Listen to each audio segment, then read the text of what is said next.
40 years ago, the global economy was forever changed. When people remember then-President Richard Nixon, most think of the Watergate scandal and the subsequent collapse of his political career. That may be the case now, but history may remember him quite differently 50 years from now. Our bet is that he will one day be remembered best as the man who took the world off the gold standard and started the greatest pyramid scheme in recorded history. The year was 1971. The Vietnam War was sapping American resources. Inflation was at a 20-year high, and Nixon was facing a tough bid for re-election. Nixon was elected on a platform based mostly on his foreign policy agenda. Though he himself was known to have little interest in the domestic agenda, he did realize that voters tend to consult their checkbooks before showing up at the polls. With inflation at over 4.7%, Nixon knew action was needed to gain control of prices for the sake of near-term economic growth and his own re-election. In early August, the president met with his team of economic advisors at Camp David. On August 15, 1971, he announced temporary wage and price controls and ended convertibility of the U.S. dollar into gold. Inflation subsided for a time. Nixon won re-election, and the world's economy would never be the same.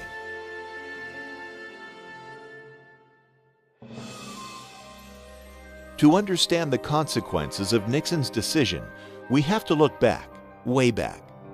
The gold standard, as we understand it today, was the dominant fiscal force for the vast majority of recorded history. Starting long before the birth of Christ, the idea of valuing goods and services based on an amount of gold was the cornerstone of commerce for more than 98% of the last 2,000 years. Unlike modern fiscal standards and policies, the gold standard was not created. It arose naturally out of mutual free market agreement. Since gold was in limited supply and high demand, it was seen as a universal medium for value that could not be manipulated by one party in a transaction. For example, the year is 150 AD, and I want to enter into an agreement in which I take 1 cow per month from your farm each month for the next year in exchange for my work. The problem is, I don't work on your farm. I'm actually a blacksmith at some other guy's farm, and thus I can't trade my work for your cows. What we need is a convertible medium for value. In other words, we need money. The catch, however, is that we need the money to have worth in and of itself. I have to pay you something that has real value. If I simply give you a note that says I owe you for a cow, that note is only as good as my word. If I disappear the next day, you're holding the bag. Since we both agree that gold has value, and that its value is not something you or I can manipulate, it becomes the perfect medium for exchange. It becomes our money. We enter into a contract through which I pay you 1 ounce of gold per cow through the end of the year, and voila, a gold standard is born. That is free market economics at work. As the world's economy grew over time, the gold standard evolved with it. In the late 1800s, most nations operated on what's known as the classic gold standard. Under this system, nations fixed the value of gold to a specific amount of their local currency. In 1834, gold was pegged at $20.67 per ounce in the U.S., and there it stayed until 1933. In this system, international prices rose and sank together, regardless of the strength or weakness of each nation's economy. This is a crucial flaw in the gold standard from the standpoint of short-sighted governments, and a great benefit from the standpoint of long-term stability. We'll come back to that later.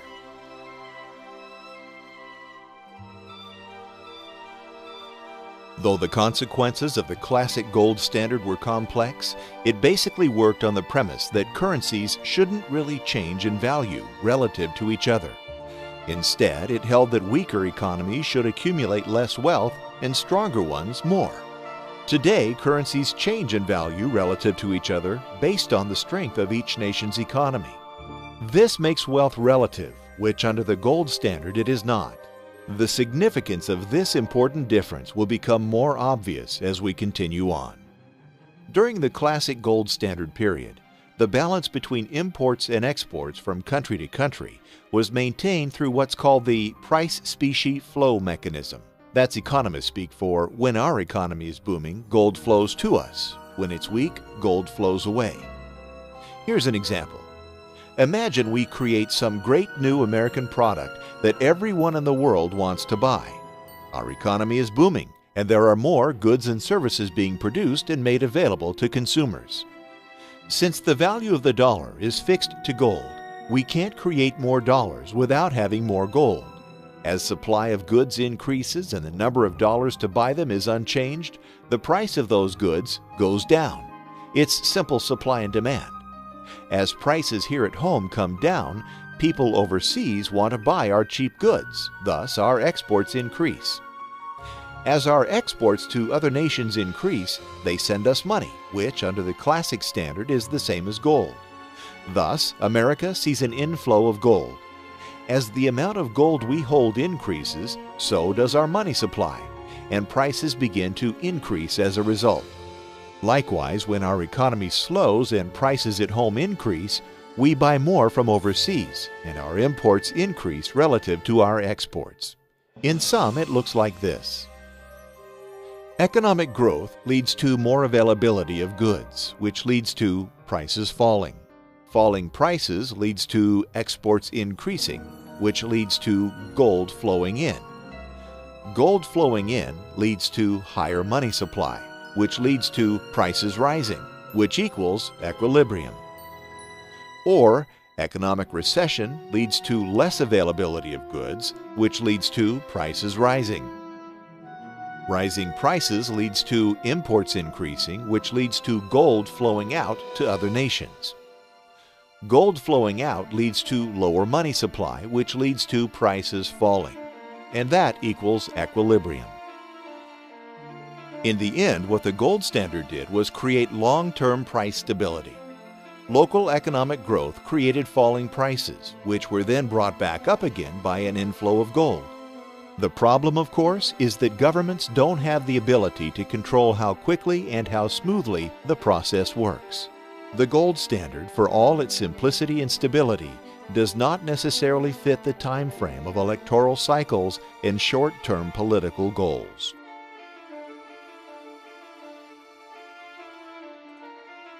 Before the shot heard round the world that started the Great War, the global economy saw a long period of growth and prosperity. That all changed quite quickly as World War I began to drain economic resources throughout the developed world. Nations faced with rising expenditures and a lack of tax revenue suspended their currency's convertibility to gold. Many saw extremely high inflation during war years and went back on the gold standard in 1925, attempting to curb rising prices. The problem for European governments was that the gold flow mechanism didn't work fast enough to reach price equilibrium before the onslaught of the Great Depression. As the global economy faltered in the early 1930s, governments around the world began to realize that they wanted to increase the money supply in order to drive down interest rates and spur economic growth.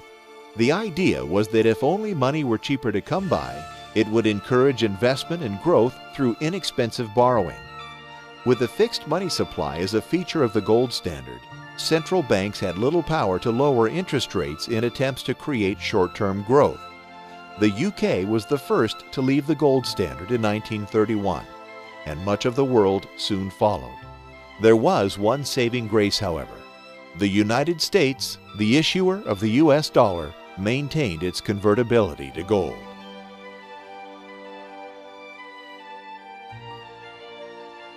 After the Second World War, nations around the world were again destitute, with inflation raging and little infrastructure to produce growth.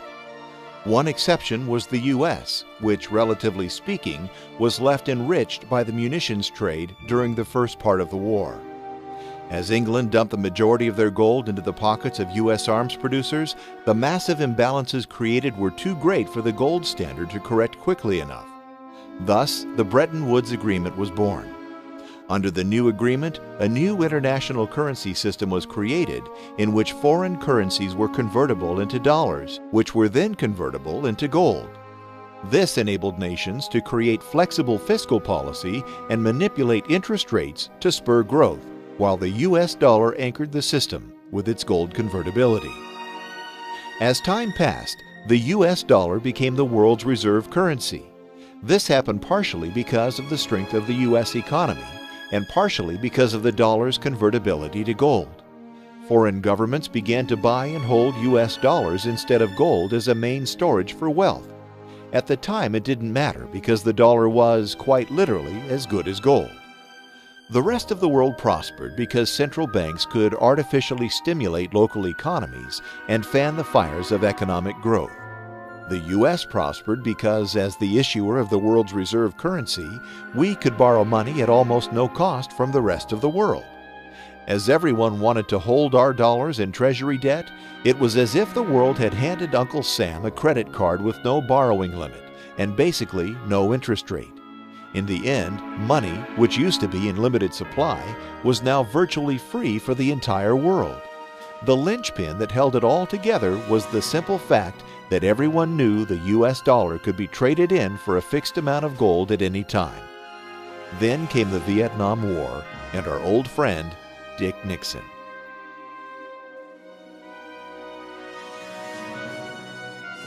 On August 15, 1971, Nixon announced that the mighty US dollar could no longer be converted into gold.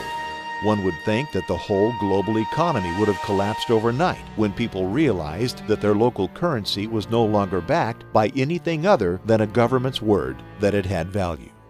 It didn't, at least not overnight. There was global price instability and inflation through the rest of the decade, and gold appreciated more than 2,500% in less than 10 years. Even so, the global system didn't collapse, but it did slowly and unmistakably begin to change. Since none of the world's currencies have been backed by gold over the last 40 years, they have all depreciated in value significantly. The last 4 decades have, by all accounts, been the most intensely inflationary period in recorded history. Even the dollar, which has fared better than most, has lost over 80% of its value since 1971. The catch, however, is that governments have been able to artificially create economic growth such that it has, for the most part, kept up with inflationary pressures. In other words, when economies falter, governments are free to print money to prop them back up. At first glance, one might say, so where's the problem? If economic growth is strong enough that people earn more money as prices go up, what's wrong with that? We've fixed the short-term price instability that the gold standard brought, and balance is now reached through government intervention in the currency markets. Though it's an oversimplification, that's exactly what happened. At least, that's what happened until very recently. In 2008, it all changed.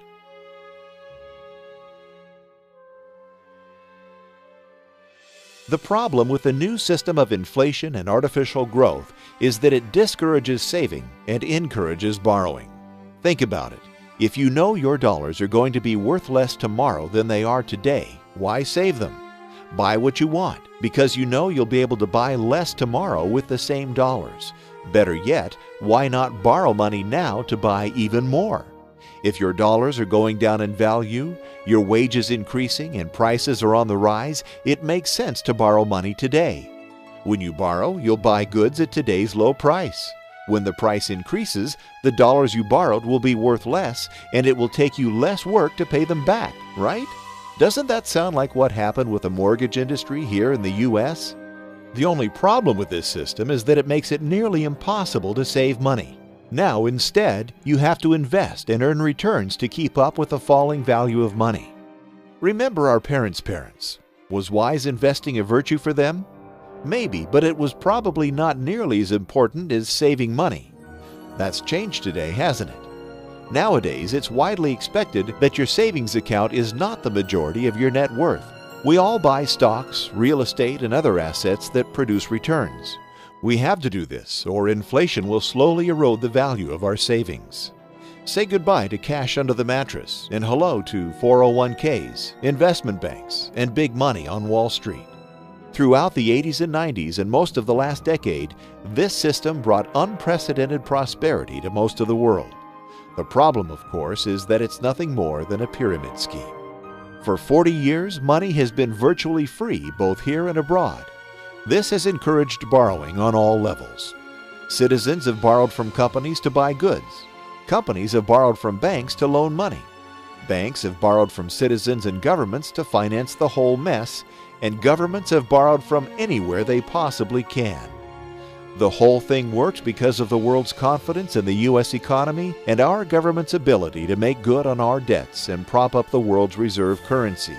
In a sense, we have borrowed from other countries, allowing them to create cheap money and continue the borrowing bonanza. That's all fine and dandy until someone stops believing in the system, or rather, stops believing in the dollar.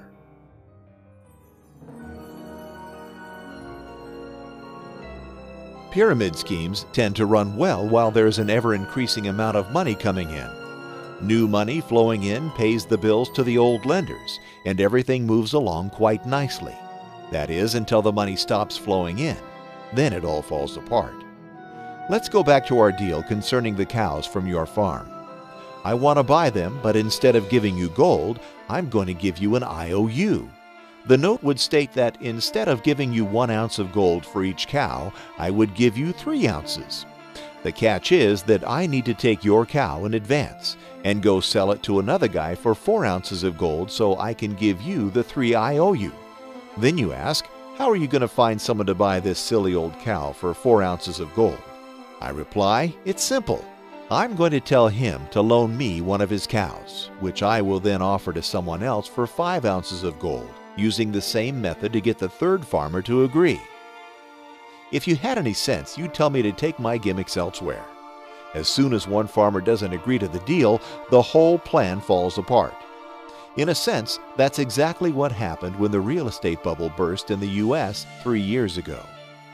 The whole world relies on the dollar as the storage place for wealth. The system worked because the U.S. economy has been so large and so strong that it represented stability in and of itself. The U.S. economy, in a sense, fulfilled the role that gold has played for thousands of years. People could buy dollars and save them, knowing that they would never be worthless because the U.S. economy was so strong. The problem was that the U.S. economy has become an economy of debt. With interest rates low, money available, and the government propping up economic growth, consumerism in the U.S. grew at a staggering pace. Soon, everyone bought a home. Home values went up indefinitely, loans were easy to get, and real estate became the great American investment. The problem was, one day, one farmer decided not to buy the cow, and the entire system collapsed.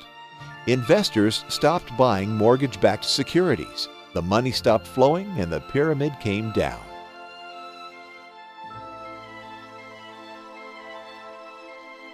As the world's economy started to unravel in 2008, the U.S. government did what other governments have been doing for decades. They borrowed, and borrowed some more. The government's solution was to borrow like crazy and stimulate the economy, relying on future growth to pay the bills. This has been made possible by the fact that the dollar is still the world's reserve currency. Though investors are losing confidence in the dollar at an alarming rate, they simply don't have much in the way of other options, at least not yet. The truth is that markets correct themselves, no matter how much governments try to intervene. The folks in Washington have been able to slow the deterioration, raise the debt ceiling, bail out the banks, save some homeowners, fight 2 wars, and get themselves reelected again and again and again. What they can't do, however, is save the dollar. By pursuing these policies, they're destroying the one mechanism that makes the whole system work, the world's confidence in the U.S. dollar. We are already starting to see the cracks appearing. Just look at the price of gold. Remember that gold was at $35 per ounce when Nixon took us off the gold standard. On August 15, 2011, the 40-year anniversary of that day in 1971, gold was at $1,770 per ounce. That means that gold has appreciated in value by more than 5,000% in just 4 decades. Actually, that's not really true. It's not as though there is less gold today than there was in 1971. It's just that it takes much more work, much more money, and many more cows to buy that same ounce of gold. Gold hasn't actually increased. Everything else has gone down. 4 decades is not much time. That's not even a full generation. When you plan for your future, is it possible you need to think another 40 years down the road? If not, won't the economic landscape of the world matter to your children in 2052? The point is that if this current trend continues, the Great Pyramid Scheme will keep on robbing the end user. The end user, of course, is you. The only course of action left for private citizens is to take the situation by the horns and stop buying the cows. By holding US dollars through this mess, we're effectively saying, sure, we believe this bill will hold its value, even though we've seen it do nothing but go down for the last 40 years. In a sense, we have to get back to the basics. We live in a world where the idea of investing must be replaced with the idea of saving. We live in a world where saving can't really be done by holding currency.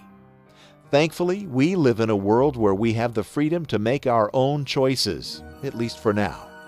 It's no wonder more and more investors are flocking to gold. It's really the only way out of this Great Pyramid Scheme. Some folks say gold's in a bubble, but bubbles are the result of an artificially inflated sense of value. Over the long haul, gold is value, and thus doesn't artificially inflate. Even for those who bought gold in January of 1980, when it was at its previous all-time high, this simple fact holds true. Today, they have more than doubled their money, while the dollar has done nothing but fall apart. Like it or not, this is the new reality. Like it or not, gold may be the only option. The global economy can't go on booming forever on borrowed money, and the other shoe will drop. All we can do as individuals is protect ourselves and make sure none of us is the last farmer to buy the cow.